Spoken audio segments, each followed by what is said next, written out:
So this was a good opportunity for someone like me who's come from a different field to be dragged along with the students in doing some more serious work rather than just, you know, over a beer or coffee with John Joe. Since then, we've been able to sort of work on some aspects of quantum tunneling in biology, and I've also collaborated then with computational chemists who are able to do sort of big grown-up calculations and modeling, and that's what I want to talk about now. So what we've been working on. Remember, I mentioned Löwdeen's work suggesting that quantum tunneling might play a role in proton transfer from across a hydrogen bond from one strand of DNA to the other. So this was his paper, Proton Tunneling in DNA and its Biological Implications. When I first read this paper about 15 years ago, I think, I thought I saw it as the very first reference to quantum biology.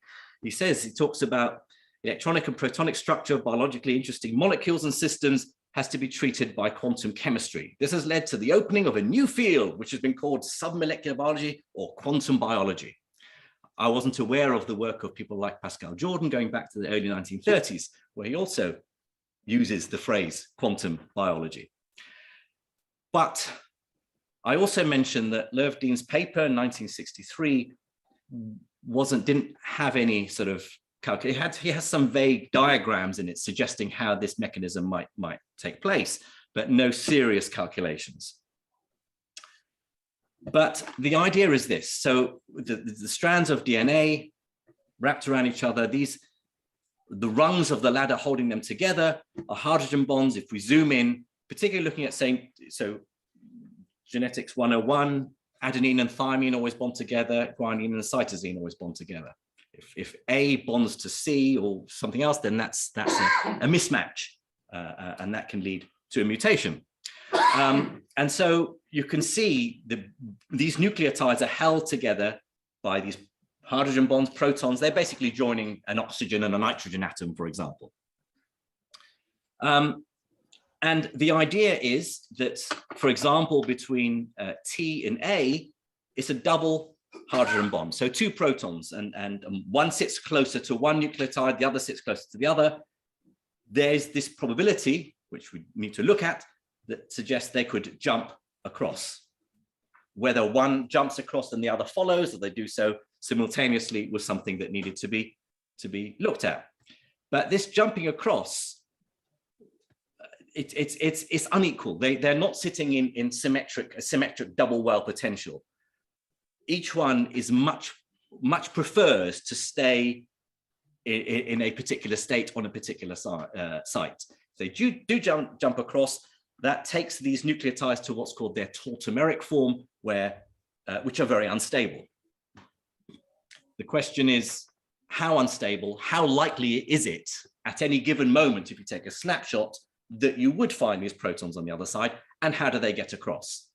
So one can imagine that the proton has enough energy, whether it's the environment giving it, thermal activation, giving it a kick to jump over the barrier, or it can tunnel through the barrier. Of course, it depends on what energy level that proton is sitting in and how symmetric or asymmetric this potential well is.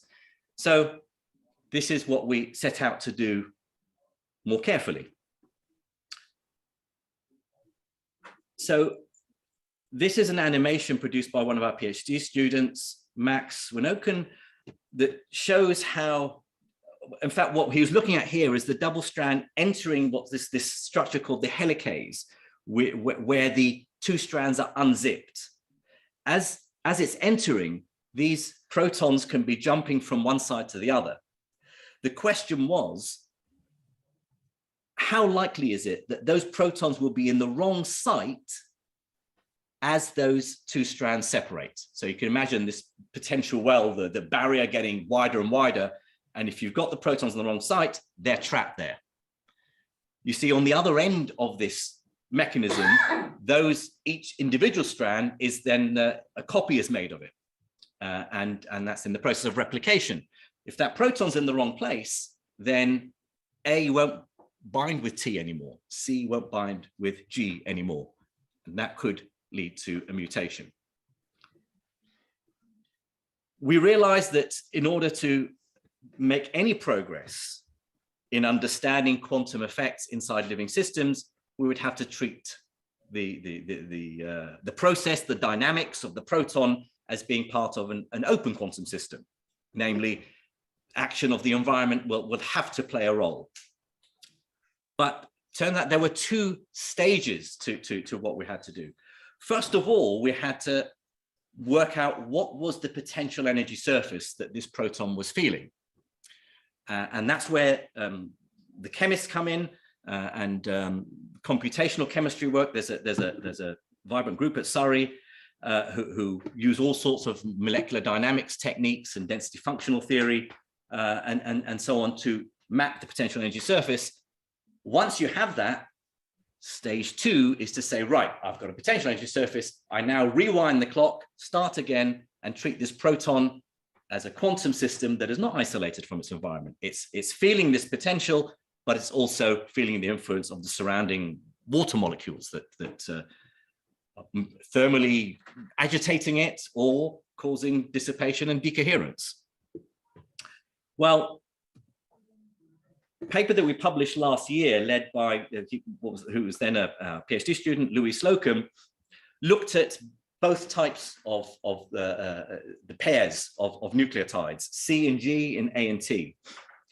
And you can see clearly with A and T. So what we've got here is the deep well, which is where the proton is much more happy and stable, and then the possibility that it could be transferred across to the other side.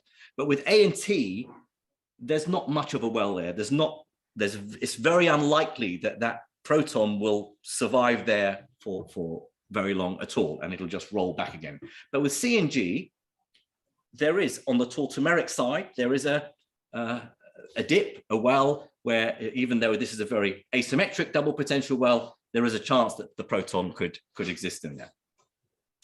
Of course, what's happening here to generate these potential energy surfaces is non-trivial.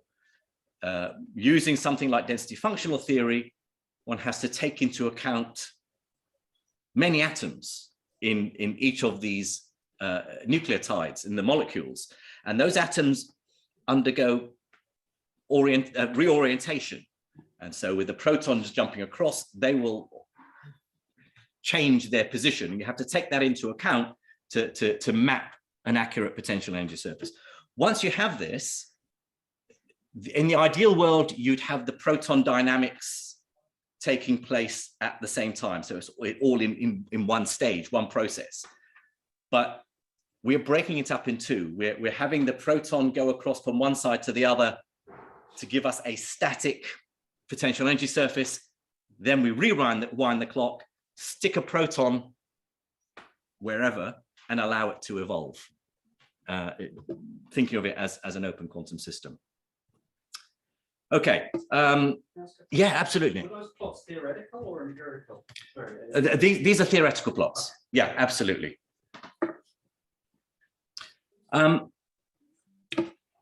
I don't know how well versed the whole audience is in quantum mechanics, but I'm sure you can cope with this. I'm keeping it very simple.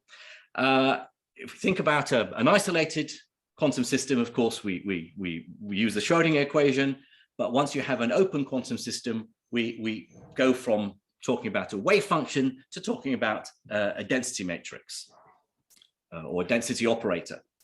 The Schrödinger equation, just for an isolated system, can be recast in terms of what we call a master equation involving the density matrix. Again, first order derivative in time, and then you have the density matrix commutator with the Hamiltonian. So this is known as the von Neumann equation. There's no, this is to describe a pure state, isolated quantum system. However, what's so useful about the density matrix approach is, of course, that it allows us to describe an open quantum system, which is interacting with its surrounding environment or heat bath.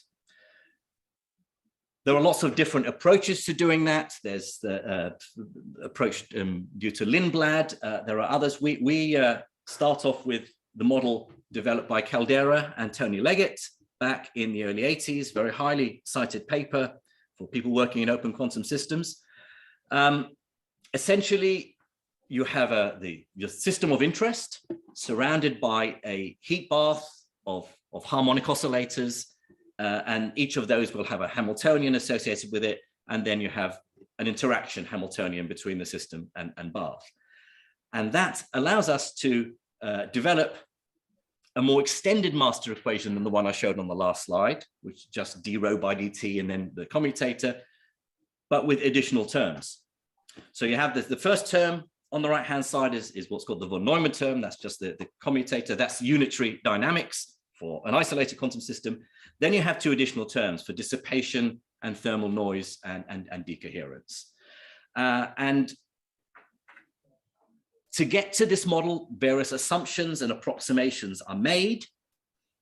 But the basic idea is that your quantum system surrounded by an environment, essentially the environment is constantly, continuously measuring the system. The system then leaks information out into the environment. For this particular model, the Caldera-Leggett model, there are simplifying assumptions made about the nature of the environment. For example, that it's an infinite heat bath of oscillators, frequencies going all the way up to infinity. It's ohmic, which suggests that the quantity that describes the environment, the heat bath, is what's called the spectral density, is just proportional to the frequency of the oscillators.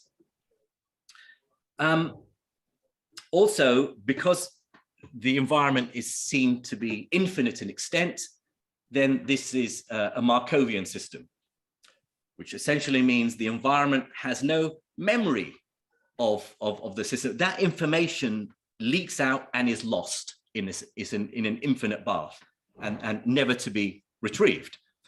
So all the system knows as it evolves is the dynamics of the previous step. Or the environment knows the dynamics of the previous step of, in the process.